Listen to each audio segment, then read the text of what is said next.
नमस्कार दोस्तों, एक और नए वीडियो में सभी का स्वागत है। और इस वीडियो में बात करने वाले हैं बिहार में निकली हुई राजस्व एवं भूमि सुधार विभाग की वैकेंसी के बारे में। और इस वीडियो में हम बात करेंगे कि इस वैकेंसी को कैसे भरना है, कौन लोग इसको भर सकते हैं, क्या उसके लिए योग्यता चाहिए, कब तक इसकी लास्ट डेट है, ये सारी जानकारी हम आपको इस वीडियो में देंगे। लेकिन उससे पहले अगर आप हमारे चैनल पर नए हैं तो पहले चैनल को सब्सक्राइब कर लीजिए ताकि आगे भी इस तरह की महत्वपूर्ण जानकारी आपको मिलती रहे। तो चलिए बिना देरी के शुरू करते हैं। तो जैसा कि यहाँ पे देख पा रहे होंगे दोस्तों, ये वैकेंसी की नोटिफिकेशन है और यहाँ पे देखिए लिखा हुआ है राजस्व एवं भूमि सुधार विभाग बिहार सरकार भू अभिलेख एवं परिमाप निदेशालय के अधीन विशेष सर्वेक्षण कार्यक्रम के अंतर्गत मानदेय आधारित संविदा पदों पर नियोजन हेतु ऑनलाइन कंप्यूटर बेस्ड परीक्षा के आधार पर पैनल निर्माण हेतु ये वैकेंसी निकली हुई दोस्तों। कुल मिलाकर के बात यह है कि ये रेगुलर वैकेंसी नहीं है, ये कॉन्ट्रैक्ट बेसिस नौकरी आपको मिलने वाली है इसमें। तो हम अब इसको सारा कुछ आपको बताते हैं। देखिए, जो लास्ट डेट है इसको अप्लाई करने की वो आपको यहीं पे दिया हुआ है कि 12/5/2023 तक इसको भर देना है दोस्तों। ठीक है, जो लिस्ट ऑफ डॉक्यूमेंट्स है वो भी यहाँ पे पहले ही दिया हुआ है कि क्या क्या आपको डॉक्यूमेंट चाहिए इसको भरने के लिए, कौन लोग इसको भर सकते हैं। यहाँ पे देख लीजिए अपनी एलिजिबिलिटी क्राइटेरिया, अलग अलग पोस्ट हालांकि अलग अलग है, लेकिन ये तो आपको देख लीजिए। पहले तो आपको चाहिए कि मैट्रिक पास, ठीक है, समकक्ष परीक्षा का प्रमाण पत्र, अंक पत्र जिससे आयु एवं पहचान का प्रमाणित हो, मतलब जन्म तिथि के लिए आपका ये लगेगा। उसके बाद अभियंत्रण मतलब इंजीनियरिंग डिप्लोमा परीक्षा उत्तीर्णता का प्रमाण पत्र, अंक पत्र, अगर डिप्लोमा होल्डर हैं आप या इंजीनियरिंग किया हुआ है आपने तो उसका डिटेल्स चाहिए आपको, उसका डॉक्यूमेंट चाहिए। नेक्स्ट आपका कास्ट सर्टिफिकेट, अगर आप कैटेगरी से बिलोंग करते हैं तो आपको कास्ट सर्टिफिकेट भी चाहिए। उसके बाद आपको चाहिए कैरेक्टर सर्टिफिकेट। अब इसमें कुछ स्टार लगा हुआ है तो इसको हम लोग थोड़ा देख लेंगे, नीचे में कुछ ना कुछ इसके बारे में दिया हुआ होगा दोस्तों। ठीक है, अब आपका जो जाति प्रमाण पत्र है वो यहाँ पे देख लीजिए क्या है कि नॉन क्रीमी सहित चालू वित्तीय वर्ष में स्थायी निवास के अंचलाधिकारी द्वारा निर्गत। ठीक है, तो जो आपका सीओ है वहाँ से आपका निर्गत होना चाहिए जाति प्रमाण पत्र। और चरित्र प्रमाण पत्र के बारे में कहा है कि जिस स्थान में अंतिम रूप से नामांकित हो उसके प्राचार्य द्वारा, मतलब अभी जहाँ आप पढ़ रहे हैं या लास्ट आपने जहाँ भी स्टडी की हुई है, जैसे मान लीजिए आपने भी पढ़ाई छोड़ दी है लेकिन लास्टली आपने कहाँ पढ़ाई की है, जैसे आपने ग्रेजुएशन किया हुआ है तो ग्रेजुएशन कहाँ से किया हुआ है, तो वहाँ से आपको कैरेक्टर सर्टिफिकेट बनवा करके लाना है। नेक्स्ट आपका है आय प्रमाण पत्र, आवश्यकता अनुसार काउंसलिंग के समय प्रस्तुत किया जाना है। तो जब काउंसलिंग हो उस समय के लिए आपको ये रखना है। तो ये आपको कहाँ से चाहिए, स्थायी निवास के अंचलाधिकारी। ठीक है, तो आपका मान के चलिए सीओ लेवल से ये भी आपको चाहिए। ठीक है, नेक्स्ट आपका है ईडब्ल्यूएस वालों के लिए income and asset certificate to be produced by economical weaker section, मतलब ईडब्ल्यूएस जो है उनके लिए आपको इनकम एसेट सर्टिफिकेट होता है, आय एवं संपत्ति प्रमाण पत्र। तो ये भी आपको देखिए कहाँ से निर्गत होना चाहिए, तो या तो डीएम, एसडीएम या सीओ के द्वारा आपका निर्गत होना चाहिए, जो कि चालू वित्तीय वर्ष में निर्गत होना चाहिए। ठीक है, उसके बाद आपको एक हाल ही में खींचा हुआ फोटोग्राफ चाहिए जो कि स्वहस्ताक्षरित होना चाहिए। बिहार का स्थायी निवासी होने का प्रमाण पत्र चाहिए, ये भी सीओ लेवल से बना हुआ होना चाहिए। उसके बाद अगर आप दिव्यांगता कोटा से भरना चाहते हैं तो वो भी आपका एक उसमें के लिए उसके लिए आपको प्राधिकृत मेडिकल बोर्ड द्वारा निर्गत होना चाहिए। उसके बाद जो स्वतंत्रता सेनानियों के पोता पोती नाती नातनी का प्रमाण पत्र है वो आपको चाहिए अगर आप उससे बिलोंग करते हैं तो। और नेक्स्ट है विवरण पुस्तिका के अनुसार अन्य संबंधी प्रमाण पत्र, मतलब अगर और भी कोई डॉक्यूमेंट आपको चाहिए तो वो भी सक्षम प्राधिकार द्वारा निर्गत होना चाहिए। अब नेक्स्ट हम लोग बात कर लेते हैं, यहाँ पे देख लीजिए जो वैकेंसी निकली हुई उसके बारे में कि कितनी वैकेंसी कहाँ क्या निकली हुई है, ये सारी चीज़ हम आपको यहाँ पे दिखा दे रहे हैं।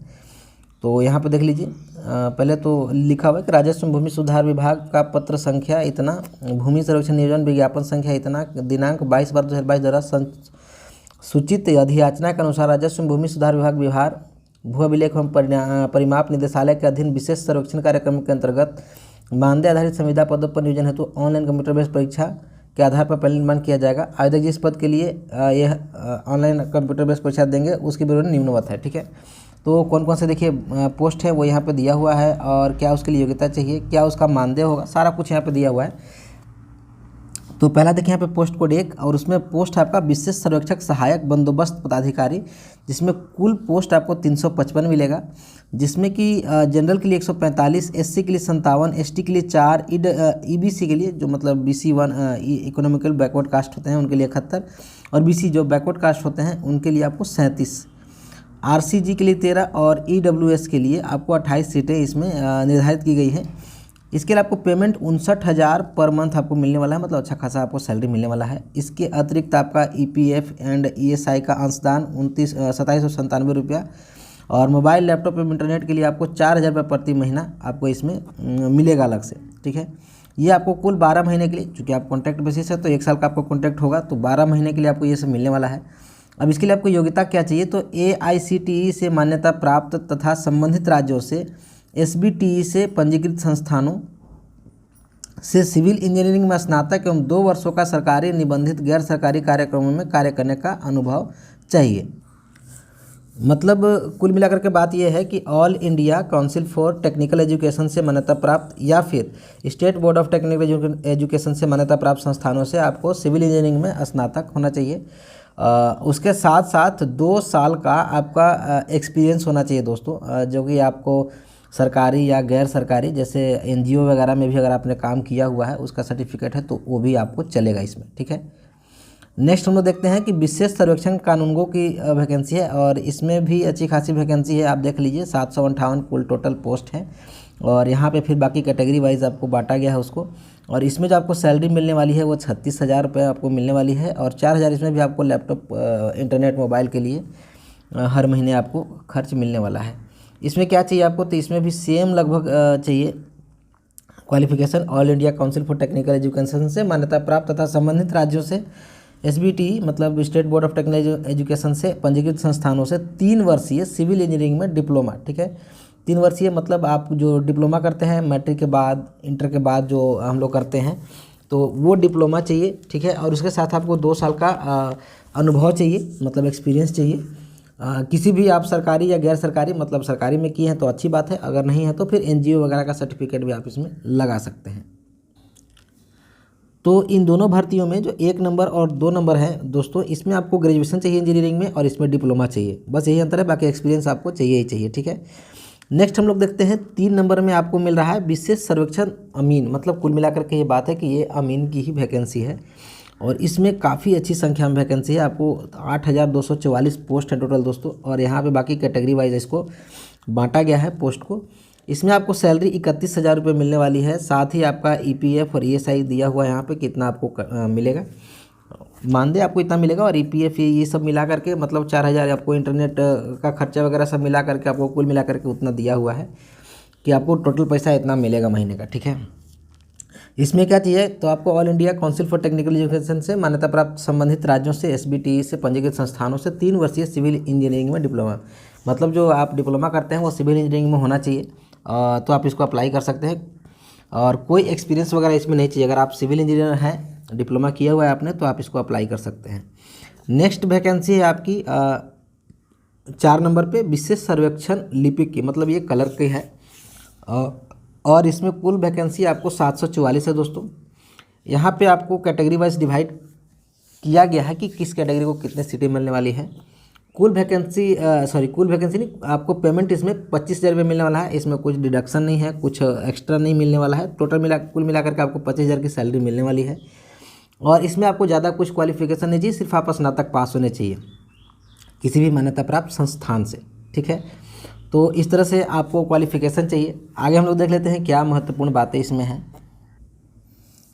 अब इसमें कुछ और भी महत्वपूर्ण बातें हैं दोस्तों, वो हम आपको यहाँ पे दिखा दे रहे हैं कि यहाँ पे देखिए कि चयन प्रक्रिया में पदवार कुल रिक्ति के 50% तक का प्रतीक्षा सूची का प्रावधान होगा, मतलब वेटिंग लिस्ट आपको इसमें मिलने वाला है। नेक्स्ट आपका ये जो वैकेंसी है, जो आपका सिलेक्शन होने वाला है, ये योजना के वर्तमान योजना अवधि स्तर तक ही आपका चलने वाला है, लेकिन हो सकता है कि ज़रूरत पड़ने पे इस पर आपको विस्तार भी किया जाए, मतलब 1 साल का जो आपका कॉन्ट्रैक्ट है वो बढ़ाया भी जा सकता है, ठीक है। उसके बाद आप अगर 1 से अधिक पोस्ट के लिए एलिजिबल हैं तो आप 1 से अधिक पोस्ट के लिए अप्लाई कर सकते हैं, लेकिन उसके लिए आपको सेपरेट अलग अलग एप्लीकेशन देना होगा और उसके लिए आपको योग्यता रखनी पड़ेगी कि हाँ हम इस पोस्ट के लिए भी योग्यता रखते हैं। इस तरह से यहाँ पे देख लीजिए शैक्षणिक योग्यता में निर्धारित डिग्री के अलावा किसी भी समकक्ष या डिग्री के परिवर्तित नाम के आधार पर मान्यता नहीं होगी, मतलब जो आपसे मांगा जा रहा डिग्री वही होना चाहिए, अदरवाइज आप एलिजिबल नहीं होंगे। नेक्स्ट हम लोग बात कर लेते हैं एज की। तो उम्र सीमा यहाँ पे देखिए दिया हुआ है कि पहला जो पोस्ट है आपका जो सहायक बंदोबस्त पदाधिकारी है उसके लिए न्यूनतम आयु सीमा 21 साल, वहीं विशेष सर्वेक्षण कानूनों के लिए न्यूनतम 18, विशेष सर्वेक्षण अमीन के लिए 18 और सर्वेक्षण लिपिक के लिए मिनिमम उम्र 21 साल निर्धारित किया गया है।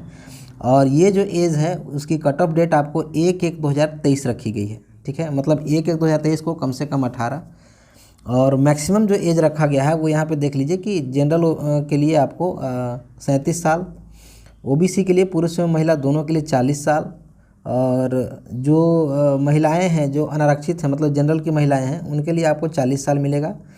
एसटी एससी के लिए पुरुष और महिला दोनों के लिए 42 साल रखा गया है एज का मैक्सिमम एज लिमिट, और ये भी आपको 1/1/2023 को ही निर्धारित है, मतलब कट ऑफ डेट इसकी भी आपको वही है।